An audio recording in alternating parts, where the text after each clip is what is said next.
গাড়ি সোনার নদিয়ায়।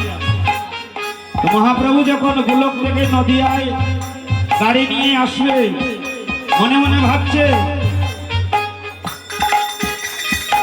ব্রজ হইতে যখন আমি নদিয়ায় যাব, মধ্যপথে যদি আমার গাড়ির কিছু সমস্যা হয়, তাই কি করলেন, সঙ্গে ইঞ্জিনিয়ার নিয়ে আসলেন।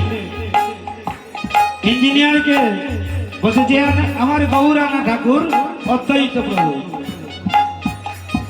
তাই বলছে আমার শ্রী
চৈতন্যের গাড়ি নিয়ে আসলে, তো বলছে ওই চৈতন্যের গাড়িতে চড়তে হলে